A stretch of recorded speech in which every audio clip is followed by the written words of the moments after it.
میرا موضوع جو ہے بنیادی طور پر روحانیت ہے، اور روحانیت یعنی سائنسی نقطۂ نظر سے روحانیت کو اس طرح پیش کرنا کہ وہ سائنسی اعتبار سے بھی اس کا ثبوت فراہم ہو اور قرآن پاک کی آیتوں سے بھی اس کا ثبوت فراہم ہو۔ جی تو جتنے بھی میں نے کتابیں لکھی وہ اس کا جو محور اگر آپ ویسے تو میں نے مختلف عنوانات پہ کتابیں لکھی ہیں، تقریباً 12 کتابیں لکھی ہیں، جی لیکن اس کا لب لباب وہی ہے کہ انسان جو ہے وہ دراصل گوشت پوش کا جسم نہیں ہے، بلکہ انسان جو ہے وہ ایک روح ہے، اور جب تک اس کے اندر روح رہتی ہے گوشت پوش کا جسم حرکت کرتا رہتا ہے، اور جب روح اس کے جسم سے نکل جاتی ہے تو اس جسم کی حیثیت ایک لاش اور ڈیڈ باڈی کے علاوہ کچھ نہیں رہتی۔ جی تو میں نے جتنی بھی کتابیں لکھی ہیں اس میں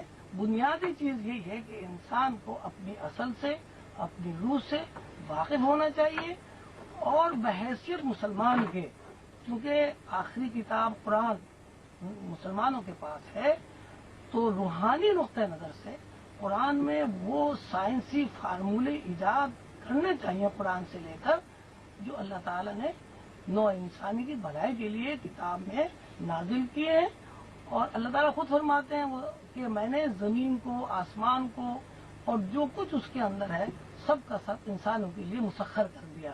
مسخر کرنے کا مطلب یہ کہ اللہ تعالیٰ نے زمین اور آسمانوں کے اندر جو کچھ ہے اس کو محکوم بنانے کے لیے، اس سے نئی نئی ایجاد کرنے کے لیے انسان کے تابع کر دیا ہے۔ میری تمام کتابوں کا موضوع روحانیت ہے، اس میں ایک کتاب ٹیلی پیتھی بھی ہے، ٹیلی پیتھی کا تعلق بھی ماورائی دنیا سے یا کسی نہ کسی طرح روحانیت سے، یعنی انتقال افکار۔ تو انتقال افکار ٹیلی پیتھی، اس پہ آپ نے کتاب لکھی، اس سلسلے میں آپ کے شاگرد بھی بہت سے ہیں، یہ تعلیم آپ ان کو کیسے دیتے ہیں؟ خطوط کے ذریعہ سے یا آپ نے اس کے لیے کوئی اکیڈمی وغیرہ قائم کی ہے؟ ہم نے اصل میں ایک سلسلہ کیا ہے کہ میڈیٹیشن ہال یا مراقبہ ہال کے نام سے جگہ جگہ سینٹر کھولے ہیں۔ جی تو اس وقت ساری دنیا میں یہ برطانیہ کے شمولیت کے ساتھ ہمارے 23 سینٹر کام کر رہے ہیں۔ بہت خوب۔ تو ایک صورت یہ ہے کہ ہم لوگوں کے مسائل کا بھی حل پیش کرتے ہیں، جی جی اس میں ٹیلی پیتھی کا بھی سہارا لیتے ہیں، اس میں آسمانی کتابوں کا بھی سہارا لیتے ہیں، جی اس میں ہم کلر تھراپی کا بھی سہارا لیتے ہیں۔ میں نے ایک کتاب کلر تھراپی کے اوپر بھی لکھی ہے، رنگ روشنی سے علاج۔ تو یہ ہمارے پاس اس وقت پاکستان میں ساری دنیا سے ہر ماہ 7,000 خطوط آتے ہیں، 7,000 خطوط ہر مہینے ہمارے جی یہاں آتے ہیں، اور یہ ہم سب کو جواب دیتے ہیں، اور اس میں ہماری جو یہ سروس ہے فری سروس ہے، کسی قسم کی فیس وغیرہ ہم نہیں لیتے۔ اس کی وجہ یہ ہے کہ ہم یہ چاہتے ہیں کہ دنیا کو، ساری دنیا کو معلوم ہو جائے کہ ایک دنیا میں ایک ادارہ ایسا بھی ہے کہ جس کے پیش نظر صرف مادی مفاد نہیں ہے بلکہ اللہ کی مخلوق کی خدمت بھی ہے۔ خوب خواجہ صاحب، تھوڑی دیر کے لیے ہم کمرشل بریک۔ مراقبے کی اہمیت مذہبی حوالے سے اتنی ہے جی کہ جتنے بھی پیغمبر اس دنیا میں آئے ہیں جی جی تو انہوں نے کسی نہ کسی عنوان سے مراقبہ کیا ہے۔ جی اصل میں مراقبے کی تعریف ہے کنسنٹریشن، جی ہاں کسی ایک نقطے پر ذہن کو مرکوز کر لینا۔ جی تو اب ذہن کو مرکوز ایک تو طریقہ یہی ہے جیسے آپ نے یوگا کا دیکھا ہے جی کہ ایک مخصوص نشست سے آدمی بیٹھ جائے، آنکھیں بند کر لے، سانس کو ایک معمول کے مطابق جی آہستہ آہستہ لے، پھر اس میں سانس کی بے شمار مشقیں بھی ہیں، اس میں الگ الگ نشستیں بھی ہیں۔ جی لیکن جب ہم مذہبی کتابوں پر غور کرتے ہیں تو ہمیں یہ ملتا ہے کہ پیغمبروں نے کسی نہ کسی عنوان سے کنسنٹریشن کیا ہے۔ جی مثلا حضرت موسیٰ علیہ السلام کوہ طور پر 40 دن 40 رات رہے، جی تو انہوں نے وہاں کنسنٹریشن کیا اس بنیاد پر کہ اللہ تعالیٰ سے ان کا رابطہ ہو، اور نتیجے میں کتاب تورات نازل ہوئی۔ جی رسول اللہ صلی اللہ علیہ وسلم مکے میں تھے تو انہوں نے غار حرا میں مراقبہ کیا، جی کافی عرصے تک مراقبہ کیا، جی اور سارا عالم اسلام جانتا ہے کہ غار حرا میں ہی حضرت جبریل علیہ السلام تشریف لائے اور وہیں پہلی آیت نازل ہوئی، اقرا بسم ربک الذی خلق خلق الانسان من علق۔ تو یہ مراقبہ جو ہے، میڈیٹیشن، دراصل کنسنٹریشن ہے، کسی ایک نقطے پر ذہن کو مرکوز اس طرح کر دیا جائے کہ یہ جو مادی خیالات ہیں ان سے آدمی عارضی طور پر نجات حاصل کر لے۔ جب مختصر یہ ہے کہ ہر انسان کے اندر 3 روحیں کام کرتی ہیں، یہ 3 انرجیز کام کرتی ہیں۔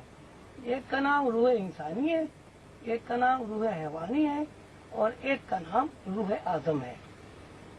تو روح انسانی جو ہے یہ مادی دنیا کو فیڈ کرتی ہے، اور روح انسانی جو ہے یہ انسان کے اندر ایسی صلاحیتیں بیدار کرتی ہے جس سے انسان اس دنیا سے نکل کر ماورائی دنیا یعنی آسمانوں کی دنیا میں سیر کر سکتا ہے۔ تیسری جو روح اعظم ہے، وہ روح اعظم جو ہے اس کے اندر اللہ تعالیٰ نے ایسے انوار کا ذخیرہ کیا ہوا ہے کہ انسان اللہ تعالیٰ کا عارف ہو جاتا ہے۔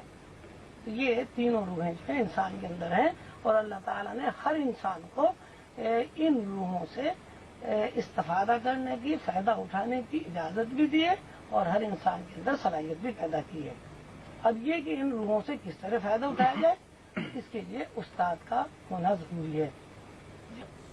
لیکن مذاہب میں مختلف حوالے سے کی جاتی ہے۔ آپ خوابوں کے بارے میں کیا کہیں گے کہ ہم لوگ جو خواب دیکھتے ہیں وہ کس حوالے سے ہوتے ہیں، اور ان کی تعبیر جو ہوتی ہے آیا وہ ہمارا لاشعور ہمیں پہلے سے متنبع کرتا ہے، یا ایک جو دنیا چل رہی ہے ایک سسٹم کے تحت، اس کے تحت یہ حالات و واقعات خود بخود انسان کے ساتھ پیش آتے رہتے ہیں؟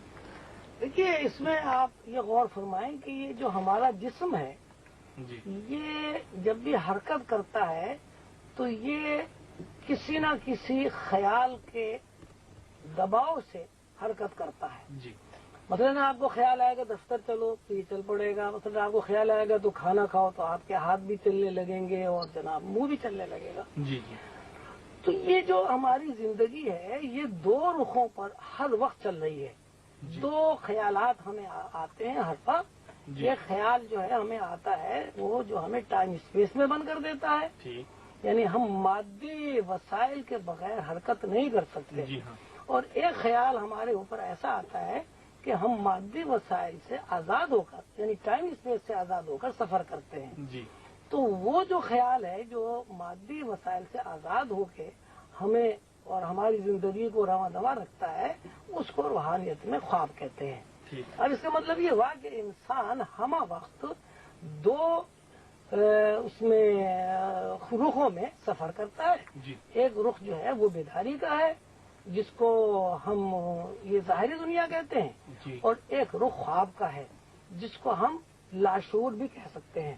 جی، تو یعنی انسان جب شعوری دنیا میں سفر کرتا ہے تو وہ پابند ہوتا ہے ٹائم اسپیس کا، جی، اور جب وہ لاشعوری دنیا میں سفر کرتا ہے تو ٹائم اسپیس سے آزاد ہو جاتا ہے۔ چونکہ ٹائم اسپیس سے آزاد ہو جاتا ہے اس لیے اس کے حواس اتنے تیز ہو جاتے ہیں کہ وہ کبھی ماضی میں چلے جاتے ہیں اور کبھی مستقبل میں چلے جاتے ہیں، کیونکہ ٹائم اسپیس کی گرفت ٹوٹ چکی ہے۔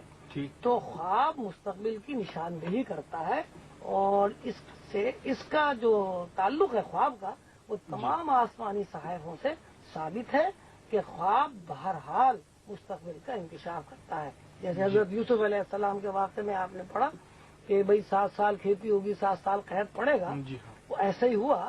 تو اس کا مطلب یہ ہوا کہ وہ بادشاہ جو تھا مصر کا، اس نے جو خواب دیکھا اس خواب میں دراصل 14 سال کے غیب کا انکشاف تھا۔